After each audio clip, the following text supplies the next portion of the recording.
ખેરવા સ્થિત શ્રી બીએપીએસ સ્વામિનારાયણ વિદ્યા મંદિરનું પ્રથમ વર્ષ પૂર્ણ થયું હોવાથી રાધનપુર સર્કલ પાસે આવેલા શ્રી બીએપીએસ સ્વામિનારાયણ મંદિરમાં તેનું પ્રથમ વાર્ષિકોત્સવ યોજવામાં આવી રહ્યું છે. તો શું છે માહિતી આવો જાણીએ. નમસ્કાર, હું છું જાનવી અને આપ જોઈ રહ્યા છો ચક્રવાત ન્યૂઝ.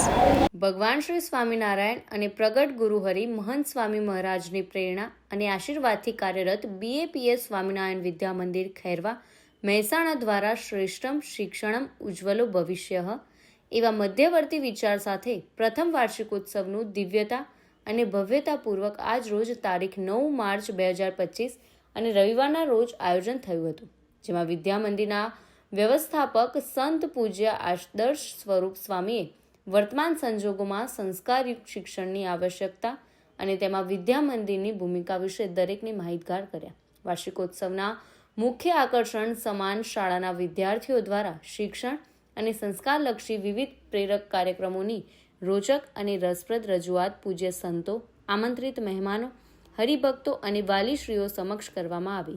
સતત 1 મહિનાથી પૂજ્ય સંતો, શાળાના આચાર્યશ્રી તેમજ શિક્ષકો દ્વારા કરાવેલ તૈયારીના ફળ સ્વરૂપે બીએપીએસ સ્વામિનારાયણ વિદ્યા મંદિર ખેરવા મહેસાણાના 400 વિદ્યાર્થી તેમજ 2000થી વધુ હરિભક્તો અને વાલીશ્રીઓએ આ કાર્યક્રમનો લાભ ઉમંગભેર લીધો હતો. શું નામ તમારું? મારું નામ દીપકભાઈ પટેલ છે. તો આ જે તમે કાર્યક્રમ રાખ્યો છે તેનું આયોજન કેવી રીતનું કરેલું? પરબ્રહ્મ ભગવાન સ્વામિનારાયણ અને પ્રગટ ગુરુ હરિ મહંત સ્વામી મહારાજના આશીર્વાદને પ્રેરણાથી ખેરવામાં જે બીએપીએસ સ્વામિનારાયણ વિદ્યા મંદિર ચાલે છે એ વિદ્યા મંદિરનું આનું પ્રથમ વર્ષ છે. એટલે પ્રથમ વર્ષે વિદ્યા મંદિરમાં 400 જેટલા બાળકો અભ્યાસ કરે છે. એ બાળકો આજે એમનો વાર્ષિક દિવસ ઉજવી રહ્યા છે અને એ વાર્ષિક દિવસ મહેસાણા બીએપીએસ સ્વામિનારાયણ મંદિરના રવિ સત્સંગ સભામાં એ આજે ઉજવે છે. અને એ બાળકો આ વાર્ષિક ઉત્સવની થીમ આપી છે કે શ્રેષ્ઠમ શિક્ષણમ ઉજ્જવલો ભવિષ્ય. આ મધ્યવર્તી વિચાર સાથે બાળકો આજે એમનો પ્રથમ વાર્ષિકોત્સવ આજની રવિ સત્સંગ સભામાં મહેસાણા મંદિરે ઉજવી રહ્યા છે. 400 જેટલા બાળકો છે, એમાં લગભગ 100 થી 150 જેટલા બાળકોએ આ કાર્યક્રમમાં ભાગ લીધો છે અને બીજા બાળકો વાલીઓ સાથે પણ કાર્યક્રમ નિહાળવા માટે આવ્યા છે. અને રવિ સત્સંગ સભાના અમારા જે હરિભક્તો છે એ લગભગ 2000 જેટલા છે અને બધા આ કાર્યક્રમનો આજે લાભ પ્રાપ્ત કરી રહ્યા છે. એટલે આ પ્રથમ વાર્ષિકોત્સવ છે બીએપીએસ સ્વામિનારાયણ વિદ્યા મંદિરનો અને એ લાભ પ્રાપ્ત કરી રહ્યા છે. તો આજે તમે કાર્યક્રમ રાખ્યો છે તેમાં વિદ્યાર્થીઓએ કેવી તૈયારીઓ કરી છે? કેવો કાર્યક્રમ છે?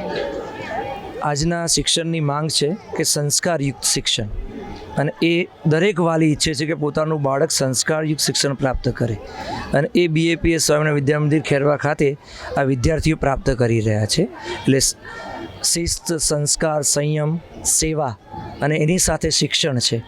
એના આ જે બીએપીએસ સંસ્થાના દરેક વિદ્યા મંદિરોના અંગ છે એના અભ્યાસ સાથે વર્ણવાયેલું છે અને એ વિદ્યાર્થીઓએ એ થીમ ઉપર આજનો આખો કાર્યક્રમ એમને તૈયાર કર્યો છે અને બધા વિદ્યાર્થીઓ રવિ સભામાં એ કાર્યક્રમનો લાભ આપી રહ્યા છે.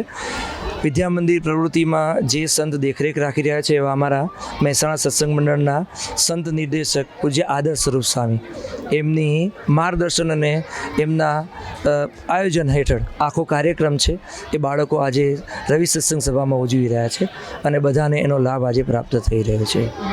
આ તમે જે કહ્યું વિદ્યા સંકુલ, એમાં બાળકોને કેવી રીતે શિક્ષણ આપવામાં આવે છે?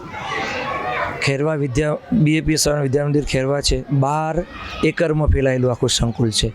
એમાં અત્યંત આધુનિક શિક્ષણની સાથે વિદ્યાર્થીઓને નીતિમત્તાના પાઠ સાથે શિક્ષણ આપવામાં આવે છે. એટલે ત્યાં વિદ્યા મંદિરના શિક્ષકો છે, ત્યાંનો સ્ટાફ છે, એ બધા જ પૂજ્ય સંતોની સાથે એટેચ છે.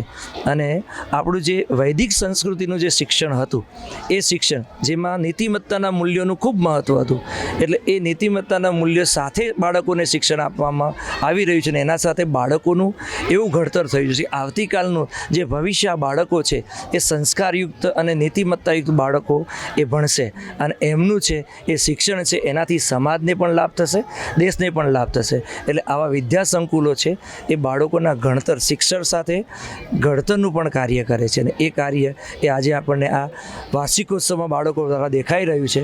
એનો લાભ લેવા માટે લગભગ 2000 જેટલા હરિભક્તોને વાલીઓ અહીંયા પધાર્યા છે.